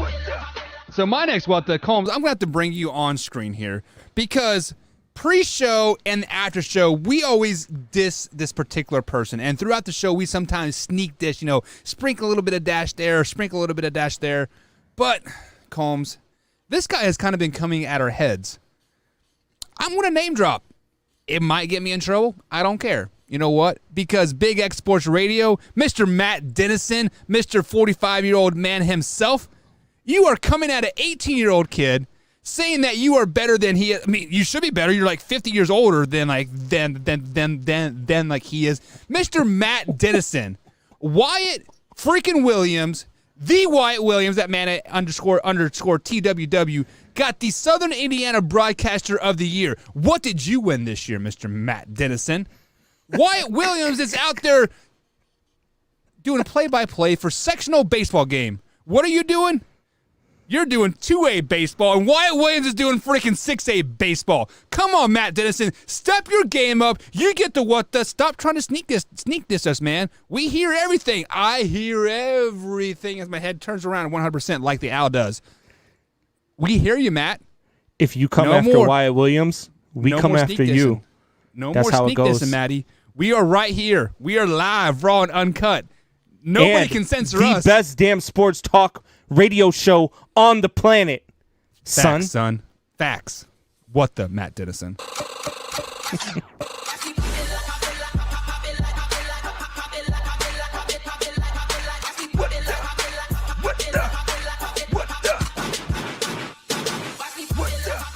Let me bring it back up here real quick. You know what? I like that. Look, I'm all about. Look, I'm a hip hop guy. I love my rap, especially like the '90s rap, where it was "You Come After Me," like Tupac. When he came after Biggie, that's why you fat mother. Yeah, that's what I'm all about. I'm all about that battle rapping. So I like that. I like it. Let's do that more often. All right. So I come at Tori. I've come at Buck. I've come at Wyatt. We went at Matt Dennison. I'm going to give this last what the to myself. Oh. For thinking there was ever anything Major League Baseball would do to their umpires for their horrendous strike zones. For thinking there was ever a glimmer of hope for us to have automated strike zones. I watched this clown on Sunday Night Baseball. I don't even know his name. I don't care to know his name. He's horrible. He was a clown. And he's calling balls that are 6 inches outside of the zone, 6 inches above the zone, 6 inches below the zone, all night long. At least he's consistent. All night long. And then anytime when our manager says something to him, he's quick to just run him. So you know what? Umpire whose name nobody will ever know because you suck, and you probably won't last past this year in Major League Baseball anyway. Major League Baseball has caused me to get the what the.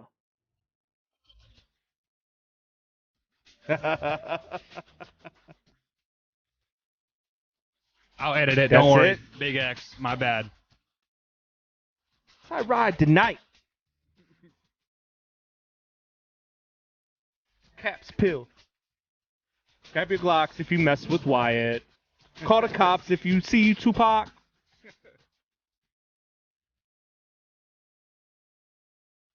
We'll be right back, guys, on the Man Hour.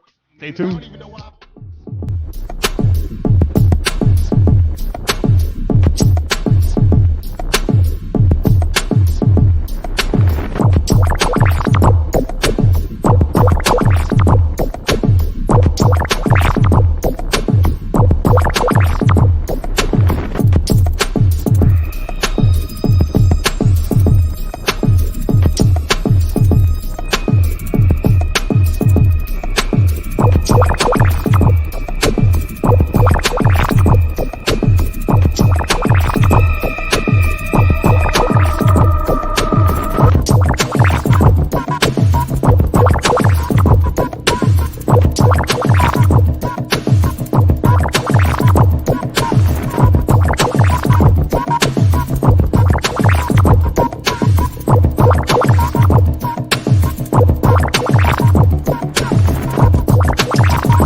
And welcome back to the Man Hour, guys. Michael Buckheist along with the Brandon Combs, Man Hour _Combs, and of course, Man Hour _Bucky. You can find us on Twitter. You can also find us on Facebook at facebook.com/Man Hour Sports Talk. But most importantly, you can find us on iTunes, Spotify, and of course, iHeartRadio as well.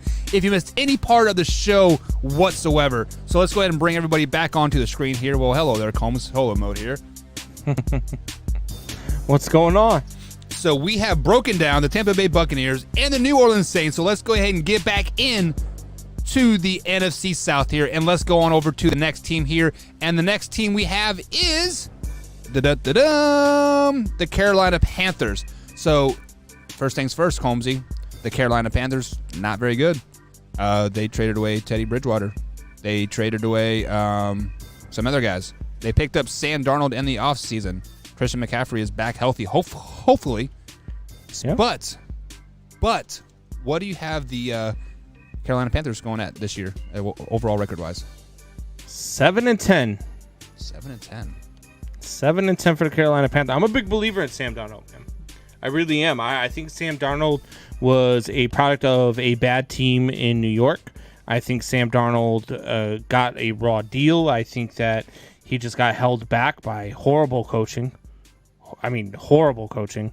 Probably the worst coaching I've ever seen in my entire life. Sam Darnold had to endure. Mm-hmm. And I think Sam Darnold's going to have a good season. However, they do play a pretty tough schedule. And they play in a pretty tough division with the New Orleans Saints, who I've already told you I think is going to have a great season. Tampa Bay Buccaneers, who I told you is going to be a juggernaut. So it's going to be a tough division. But 7-10, I think with this schedule, I think it is a good season for the Carolina Panthers and Sam Darnold.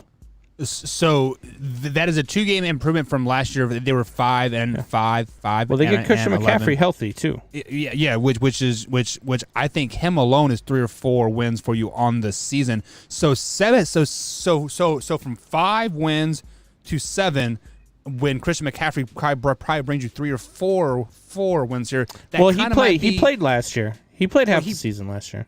He played like 5 games, maybe 6 tops. He definitely wasn't himself, though. He had that nagging shoulder injury all season long. So, but what game jumps out to you first here on the Carolina Panthers? If I'm looking at the Carolina Panthers stats here, let me see. Where'd I go here? Carolina Panthers, I guess the game that jumps out to me the most, other than their divisional games, is going to be that Week 4 matchup versus Dallas. I think that could be the difference between a 7-10 year and a 10-7 or maybe even 11-6 year.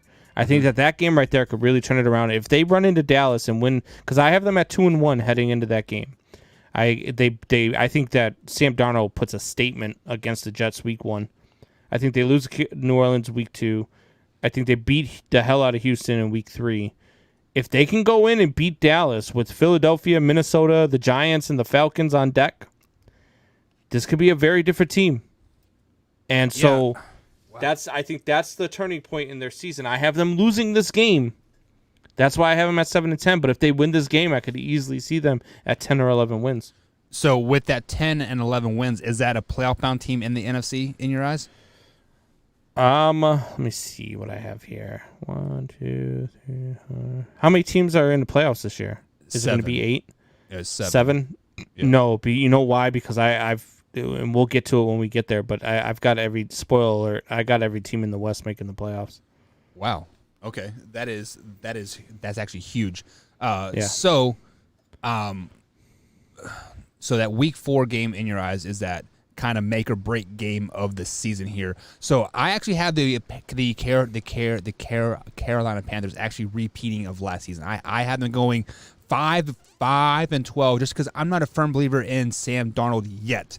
I think he has a lot to prove, and he is going to play that way. He is going to play tight, the first 9, 10, 11 weeks of the season, trying to force the ball down the field, forcing the ball into, double coverage, triple coverage, and it is going to weigh on the team. And their schedule, looking at their schedule as a whole, it's seems tough. Kind of it's definitely not easy, but it's not super tough either. But I'm circling that Week 12 game right before the bye when they travel to Miami to take on the Dolphins. I have them at this particular time. I have them at 4 wins going into this game. If they do have 3 or 4 wins going into this game, and they happen to lose this game versus the Miami Dolphins, it would not surprise me if Sam Darnold is on the bench after the bye week.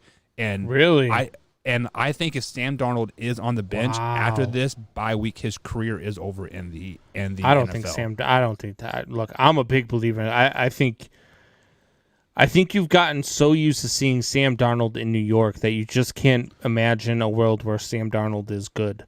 But I'm telling you, he is not Mark Sanchez. He is not any of these other New York Jets quarterbacks that have failed over the last however many years, as bad as this organization has been. Sam Darnold is talented. Sam Darnold is better than he was when he was with the New York Jets. You're going to see that come out. You're going to be impressed. But at the end of this season, you're going to come to me. You're going to be like, Combs, you're right about Sam Darnold, man. I'm impressed. Carolina's got a bright future. Yeah, but if he's struggling, if he's forcing the ball down the field and trying to make his name for himself, and they'll have 4 wins like I expect them to have going into this Week 12 game, Will Greer sitting there. I mean, they drafted him a couple years ago. I believe he's from West Virginia, if I'm not mistaken. And you have to see what you have in him. Like, you know, if you have something in Will Greer, he could possibly be your starter. Or do you trade off Sam Darnold and him and get Aaron Rodgers, or, you know, just like there's so many possibilities that are basically weighing on this Week 12 If game. Green Bay doesn't trade Aaron Rodgers this year, they're not trading him at all. And if they do trade him this year, whoever he goes to, they're not trading him again. So you're not getting Aaron Rodgers. But I don't think that this, I don't know. I think that Sam Darnold is the quarterback of the future in Carolina. I really do. I think he's going to head this team for probably the next 5 to 10 years easily. Okay. So Luke G asked us a great question on his show yesterday. He asked, what do you consider long term in the NFL? Yeah, I heard that. Yep. Tori said 3 years, I said 5 to 7. What is your ideal as long term? Like what is your year? It depends on what you're talking about. Are you successful? Because if you're successful, long term could be 5 to 10. I mean, look at Bill Belichick, 20 plus years with an organization. If you're not very successful, if you're consistently losing, and you're the coach, 3 years is good. If you're a quarterback and you're consistent, but you're right there, you're at the 7 and 10 mark, you're at the 8 and 9 mark every single year, you're going to get every opportunity to stay that franchise's quarterback. As long as you're not constantly going, as long as you're not doing what Colin Kaepernick did at the end of his career, as long as you don't go from 12-4 to 8-8 to 4-12 to 1-10. Full disclosure, he is not talking about the kneeling either. He's talking about the lack of play. He sucked as a quarterback his last 3 years. Yeah, he was horrible his last 3 years as a quarterback. So as long as you don't do that, you're going to get every chance you need in this league to succeed. So a quarterback's, long term is about 5 to 7 years. I would agree with you there. Okay, so you have them 7 and 10. I had them 5 and 12 overall. I actually had them 1 and 5 in the division. Their only win coming versus the, who is it here? Let me look. You have them at what? Falcons. I have them at 5 and 12 and 1 and 5 in the division. Their only win in the division coming off the Falcons week 14 after their bye week. Oh, yeah. I have them at 1 and 5 in the division too. Beating the Falcons at home? Yeah, I have them beating the Falcons at home. Okay. No, I have them beating the Falcons on the road, and the Falcons. Let me see here. What do I have? So they play the Falcons week 14, and then it looks like they play the Falcons at also week 8. So week 8 is at Falcons, and week 14 is at Carolina. Oh yeah, so I have the road team winning each one of those games. Okay, I mean that's definitely not unheard of in the division whatsoever. So who is going to be your team MVP? Like what player is going to make this team go this year? I think the easy pick is CMC, but I'm gonna stick with my guy. I'm gonna go with Sam Darnold. I think Sam Darnold's gonna have a hell of a season. I think that he's going to have better coaching than he's ever had. He's going to have a better running back than he's ever had, better offensive line than he's ever had. He's going to have everything better than he's ever had. And so I feel like he's going to be their MVP this season. And I think that over the next couple of years, through some draft picks, through some free agency, I think Carolina can be one of those teams that sneaks up in the NFC South, which I think is going to be very good for a lot of years to come. Yeah, and like I want to go with Sam Darnold as well, but like obviously Christian McCaffrey is the easy pick, and I don't want to have the same player like as you here. So I'm going to go with DJ Moore. I think DJ Moore is going to be that X factor in that receiving core, and if he could eat a lot this year, that means Sam Darnold is doing good. That means Christian McCaffrey is like eating too, because Sam Darnold has time to pass the ball because they're respecting the running game and the short passing game. And DJ Moore is going to get open down the field a lot. So if he is doing well, the team is going to be doing well. So I think DJ Moore is going to be that X factor / MVP / the player that you need on your fantasy team from the Carolina Panthers moving forward. So 5-12, 7-10. Any closing thoughts before we move on to the Atlanta Falcons? No, I think that the Carolina Panthers are going to be better than a lot of people think this year. Yeah, I mean it's they definitely have the team to do it, and the schedule aligns good enough to where they can get hot and they can easily roll 6 or 7 wins off in a row. That would not surprise me with they play the Texans, the Cowboys, Eagles, Vikings, Giants, Falcons, Patriots, and then Cardinals all in that 7-8 week span there. So very good possibility that they could do that. Yeah. So moving on to the final team here in the NFC South are the Atlanta Falcons. Obviously last year they were not great at all. They were a great 3-quarter team, but they could not win in the 4th quarter to save their lives. They had the 4th overall pick this season. Julio Jones, as of right now, is a part of the Atlanta Falcons, but they are clearly trying to move him to basically be able to sign their draft picks. So, Combs, looking at the Atlanta Falcons schedule here, let's mix it up a little bit here. What game stands out to you the most? None of them. None of them.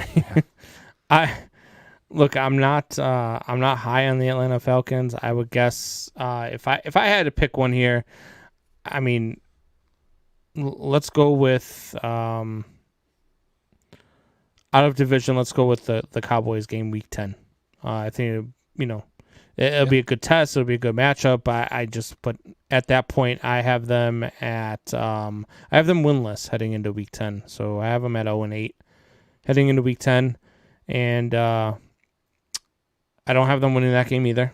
I don't have them winning a game until they beat Carolina week 14. Wow. And then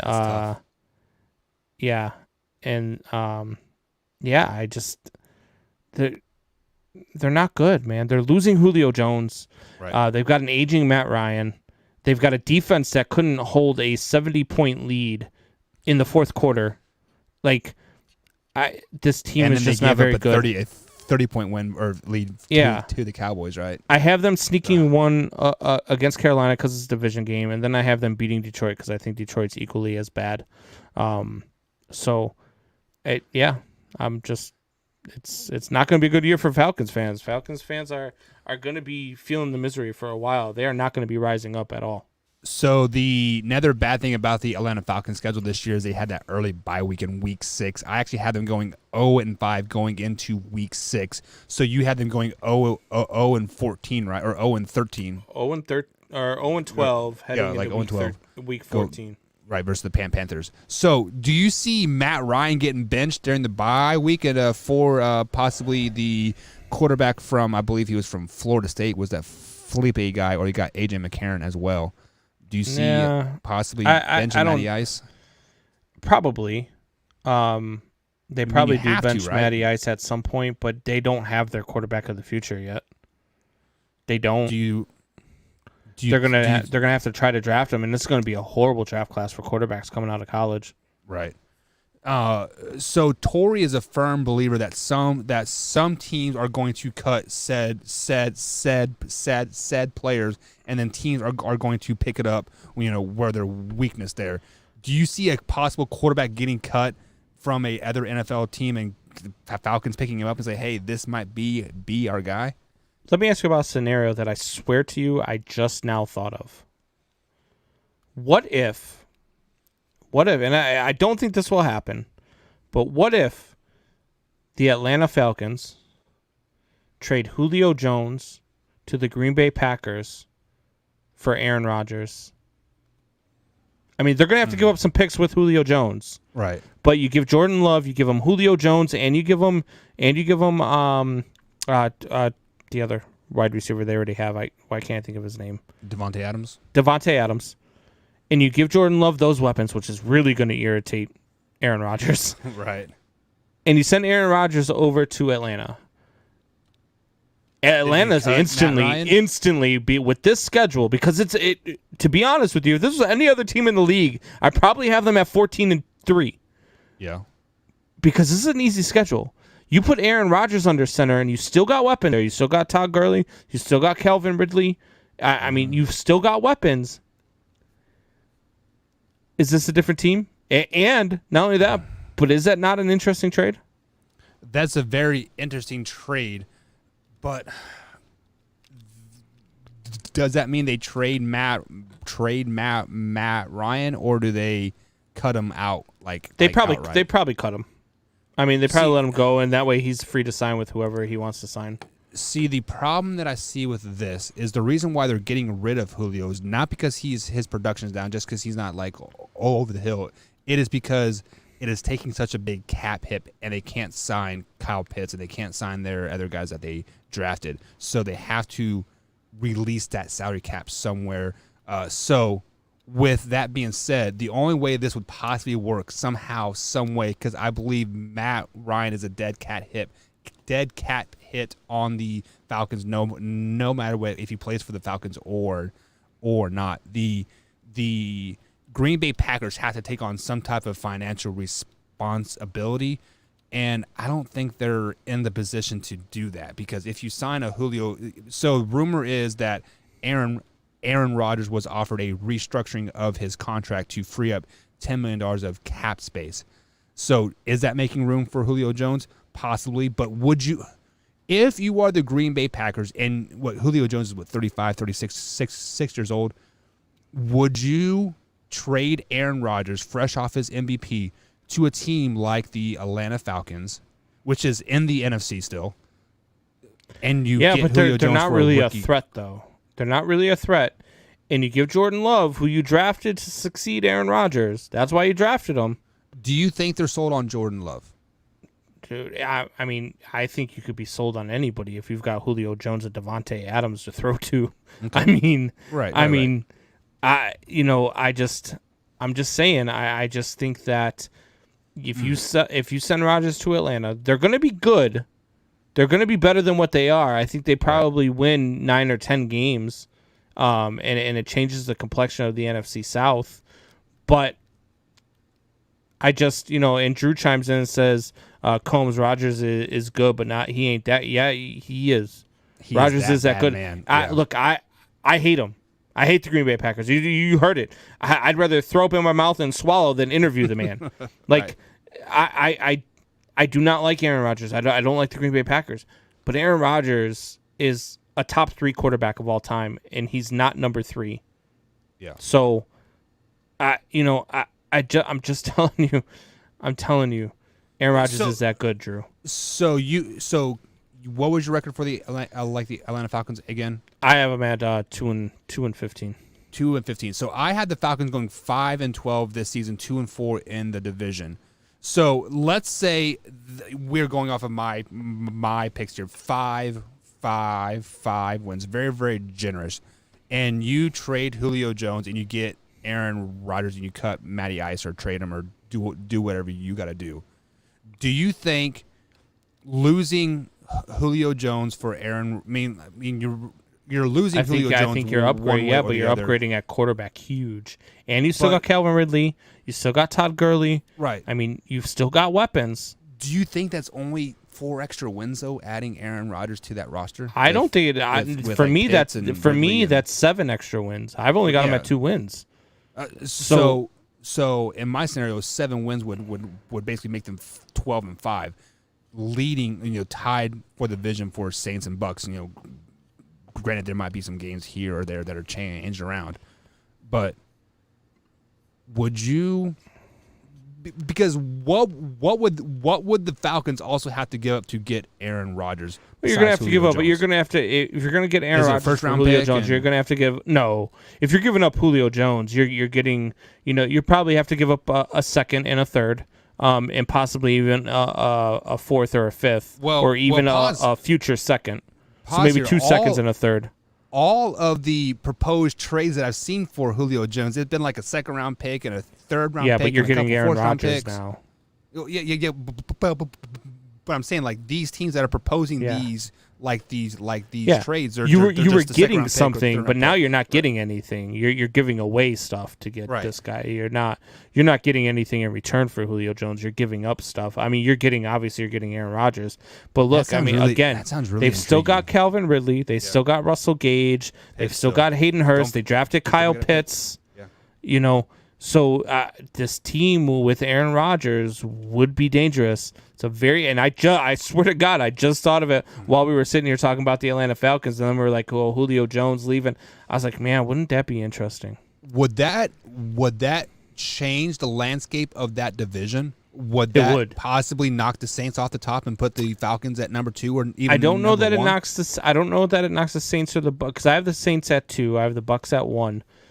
I don't know that it knocks either one of them off, but it gives each one of them an extra loss. Yeah.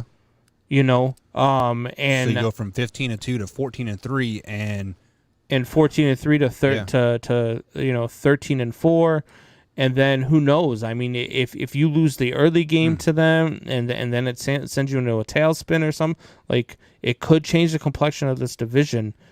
It's a compelling trade idea. And then the Falcons beat the Packers the first round of the playoffs. Dude, that would be. How bad would that be? I would feel bad for Torrey and Wyatt. No, I wouldn't. No, not at all. Not one bit. So let's go ahead and flash back to reality here. What would happen? You know what would happen if they lost? Oh, Kevin King cost us another game. No. Or I would come back with I'll get that other one back up, the Conor McGregor. Oh yeah. But so as a team is currently constructed for the Atlanta Falcons, I do have them going 5-5-12. The starting out, I do have them going 0-5 going into the bye week. The game that I have circled is that week 7 matchup when they travel to Miami to take on the Dolphins. I think this is kind of a turning point of the season. If they lose, you have them winning the Dolphins, that game. I have them losing to the Dolphins, and I think this is when questions start surrounding. Should we have traded Matt Ryan in the off season? Do we bench our $100 million guy? Do we bring in AJ McCarron? That sucks. I mean, like what do we do? So yeah. I think that week 7 game is the absolutely must win if Matt Ryan wants to finish his 2021 season as a starter in the NFL. So, who is your MVP for the Falcons this season if they have one? Yeah, Calvin Ridley. I think Calvin Ridley will still have over 1,000 yards receiving, probably have close to 100 catches. I think Calvin Ridley's really good, and especially he's going to be the number 1 target now. So. Yeah. And I hate to go with a rookie, but I think Kyle Pitts is going to take a lot of pressure off of Matt Ryan, a lot of pressure off of Calvin Ridley. So I think Kyle Pitts is going to get the ball a lot this year because he's a big guy, a big man, and he is going to demand the ball a lot. Not by his voice, but his presence on the field. So I think Kyle Pitts is going to be my X factor for the team going on this year. So looking at the NFC South, Combs, I have 2 12-5 teams and 2 12-5 teams as well. So two separate spectrums. I had the Saints winning the division at 12-5, but the division win is 5-1. That is the big key there. And who do you have winning that division? I have the Tampa Bay Buccaneers winning the division by a game over the Saints. Games, so you have them going, what, 15-2, said, 15-2, Saints going 14-3. And then we had the Carolina Falcons and Panthers. Like, isn't this division weird? It's like A and then like B, like way down here. Like, yeah, it's just crazy. That's why like, both of the top two teams go 5-1 in the division, and the other two both go 1-5. Like, is the NFC South the least competitive division from top to bottom? You think? No. Like as far as parity wise. I wouldn't say that. I still think that. Well, I guess maybe when you bring up parity wise, there's a couple of the divisions out there that I have that are a little bit worse. I think the NFC will be a little bit worse parity wise, but we'll see. I mean, it could be. It definitely could be. Another one is the NFC East again. Right. I'm not a big believer in the NFC East either. So, alrighty, guys. So we have broken down all of the NFC divisions. We've broken down the NFC North, the AFC North and the AFC South. We do have 2 divisions left to break down, and that is the AFC East and the AFC West. So tomorrow we'll be breaking down the AFC West, letting you guys know. But we're going to take a quick little break. On the other side of the break, we're going to open it up to Shop Talk. Shop Talk is brought to you by Thrive Fantasy. Head over to thrivefantasy.com, and they will match up to $50 on your first deposit with promo code MANHOUR. That is thrivefantasy.com. You can also download that on iOS or Android devices. It's simply over-under game. It's very, very easy, very, very easy to win that money as well. So we'll go to a quick break here, and we got Shop Talk coming up. Let us know what you guys want to talk about in the chat line. We'll be right back.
And welcome back to the Man Hour, guys. Michael Buckhouse along with Brandon Combs tonight. It is time for Shop Talk. But if you miss any part of the show whatsoever tonight, you can simply head over to youtube.com/Man Hour and hit that subscribe button, hit that bell icon, and we upload the clips each and every day throughout the day there. So if you want to watch a particular episode or just a particular part of the show, for example, our Amy Smuller interview just a week ago, you can simply look for that and click on it, and bada bing, bada boom, it is right there. You can also find us on Twitter at manhour_Buck and manhour_Tomes. But Combs, it is time for Shop Talk, guys. So you guys, the fans have the floor right now. You can call it into the show, or you can type us up here on the chat. Let us know what you want to talk about. But Combs, one comment really popped out at me here while I was scrolling through the comments here during the break, and okay. Drew says that if the Packers really wanted to keep him, they would restructure his contract and guaranteed for Aaron Rodgers and sign Julio Jones. That is not the one that I was looking for. The one I was looking for was that. Well, let me adjust that one real quick, because okay, go ahead. If the Packers really wanted to keep him, they would have built around him 10 years ago, and they didn't. Right. So they're not going to restructure his contract to include guaranteed money. If anything, like I said, it would be an ultimate slap in the face to say, you know what, we're going to trade you to Atlanta. We're going to get Julio Jones to go along with Devontae Adams, but we're going to give him to Jordan Love. Yeah, so that's the comment that I was looking for right there. Drew says trading Rodgers and sending Jones to Green Bay would be the biggest insult to Rodgers. Would it though? Because Aaron Rodgers he's still going to a pretty good team. Rodgers would be pissed. He's not going to a good team. He makes that team better. He's not going to a good team. But they have a few pieces here or there. Yeah, I mean, they do. I like Calvin Ridley. Yeah. Yeah, I like Calvin Ridley. But that defense, man. I just can't. They could be literally. I'm telling you right now, Buck. They could be up 78-0 in the fourth quarter, and I would put $100 down on the other team to come back and win. Well, on the bright side for the Falcons, they did fire their defensive coordinator and their head coach, I think, in the offseason. So maybe some changes might be made, maybe a new scenery here. But, I mean, Drew is saying that it is a biggest insult to Rodgers. I mean, it is, from listening to that interview, Aaron Rodgers kind of wants out of Green Bay anyway. So would it be really a insult like at this point? Yeah. No, I think at this point it's just become one of those. You know how when you break up with an ex and you're just like you're in that first like 1 month period where it's fresh and you're just broken up, and then all of a sudden they start dating someone and you start dating someone, so then they start talking trash about you start talking trash about them, and that's exactly what's going on with Green Bay and Aaron Rodgers. So it's not going to be pretty when it ends. I do believe that it ends here in the next week or so, but we'll see. What June? You keep saying June 1st is that deadline? Just because for whatever reason, if you release a player before June 1st, it's a hit on the cap. But after, I don't understand that. It's absolutely stupid. Like it's kind of like breaking up with your girlfriend before Christmas. So you don't have to buy her a Christmas gift. That kind of thing. I mean, that I seem like that's who does some jerky stuff like that. Not Buck. So, all right. I got a story for the after show. So if you guys are a member, the after show is live there. So feel free to click on over to the after show. If you are a member, little as 99 cents a month. You're going to hear about strippers, and you're going to hear about Buck breaking up with girls before Christmas to watch them cry. How Buck.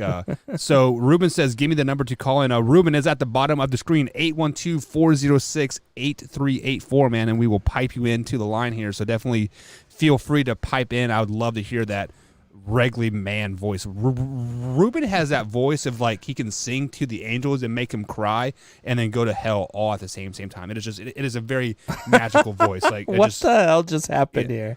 It went right turn because the beers are flowing, man. The beers are flowing. Sorry. So Ruben, go ahead and give us a call. We've heard Tupac's hit him up. Yeah, we've heard Ruben's got a manly voice that makes Buck's pecker quiver.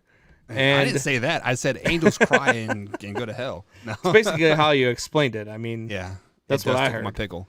It does tickle my pickle. Luckily for us, I still have time to edit before we go on Big X. So, guys, a quick poll here. If you are still listening to us here at the 2-hour mark, should I leave Matt Dennis's name in the what does, or should I edit it out? Absolutely, 100%. Do not edit that out. Yeah. I want to hear the story as to why you went at him though. I haven't heard this yet. Well, I guess it's an after show. After show. But when you come out, so Matt Dennison, if you want to know what you did, you have to subscribe. $2.99 a month. Come on in. You can find out what you did. Well, he knows exactly what he did because he's been watching the show. So taking our skits, it's the shit like that. So, we have a copycat. But Combs, when you come out at family, man, like family defends family at the end of the day, and here on the Man Hour we are all family. But there's my boy, Mr. Ruben. Mr. Ruben, what's going on, brother? What's happening, man? Oh, man, do you hear that voice, Combs? Magic. Combs, how you doing, man? Good to meet you, man. What's going on, Ruben? How you been, brother? Oh, man, I've been good, man. Just out here on these roads, man, running these highways between that and still doing the military thing, man. Yes, always staying safe out there. So you are a Saints fan. How do you have your Who Dat Nation going? Right, I agree a lot with Combs, my bad. I agree a lot with him. Our biggest threat is Tampa right now. That's our biggest threat. Carolina, not worried about it. Atlanta, not worried about it. Now, quarterback issue. What we could do, and Combs, you didn't bring this up, is we could have traded Winston for Rodgers. Taysom. We could trade Taysom and give up a couple of the picks for Rodgers. We could do They're that too, but they're not going to do it. No, the Packers aren't doing that for Taysom. Come on. Did Taysom Hill come from Green Bay? Or even Jameis for that matter. No, Jameis. For me, if I owned the Packers, I would trade Rodgers with a couple draft. If you're getting Jameis and a couple draft picks back, I would do that because I'm a believer in Jameis. I've been a believer in Jameis since he came into the league. But right.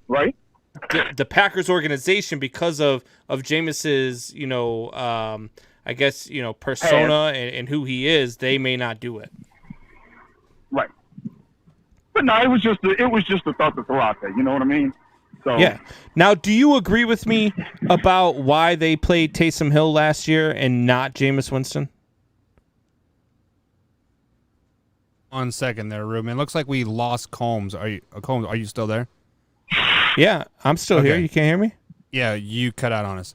Ruben, can you hear us? Okay. Yeah. All right. So, Ruben, do you agree with me about why they didn't start Jameis Winston last year and they started Taysom Hill instead? Yeah. It was it's a mind. At the end of the day, it's a mind game. Okay, and it's to show. It's to I guess in a roundabout way to save face as well. Okay, to not really tell Jameis that's his team at that point in time. You know what I'm saying? But at the same time, kind of give Taysom, give him a little bit more playing time and whatever else, just to see what he can do or what would he do. Well, yeah, they tried to beef up his trade stock is what they did. They tried to beef up Taysom Hill's trade stock, and then they realized they couldn't do that with Taysom Hill. But they also they did it for two reasons. One, they didn't want Drew Brees to have to deal with the talk and the chatter in the media or the locker room or amongst the fans. Right. And they didn't want Jameis Winston to have to deal with that either. Right. I agree with that. I definitely agree with that. Like I said before, to save face. You know what I'm saying? 100%. To keep the dust down. You know what I mean? To keep the dust down. Let's just do it like this. Everybody play their part in this, but still everybody wins. You know what I'm saying? But you have Yeah. to play your part in this Right. situation right now at this point in time. So everybody played their part. The dust was, kept the dust down, and now this is where we're at. So Yep. I hope and pray that James. I really do believe that Sean Payton is going to gear that offense around him. He's going to Yeah, gear I it to agree. him, just like he geared that offense for Drew. You know what I mean? He Yeah. geared that offense for Drew. Yeah, I believe you. And I'm with you 200%. I really feel like if they can sweep Tampa Bay, if they sweep Tampa Bay in that season series, they win that division. Oh hell yeah, without a doubt. Yeah. Without a doubt. But we both know in reality. we both Yeah. know in reality. That's The not Bucks are gonna still the happen. Bucks, Yeah. man. The Bucks are good. Right. The Bucks are still the Bucks. They still signed all their players back. So that's going to be a fight within itself. But if we at least split that, if we at least split it, that's fine. And we take Carolina, and we take them damn dirty pigeons out. I will tell you this. I will tell you this though, Ruben. When we do our playoff predictions, you're gonna want to listen that night, buddy. Oh, y'all might want to call me for that night, 'cause I won't just be throwing on it out live. there. I'm just throwing it out there. I might have something for you when we do our playoff predictions. I'm sorry with shenanigans. Come on with it. All right. Hey, hey, Ruben. One second here. We need to start our after show here. So stay. Go ahead. So to stay on the line, because I want to chit chat with you more freely, and just so the fans can kind of get a insight of how great a person you actually are. So Man Hour Nation, join us tomorrow, same time, same place. Come over to the after show right now, because it is on right here. Man Hour Nation, rise up.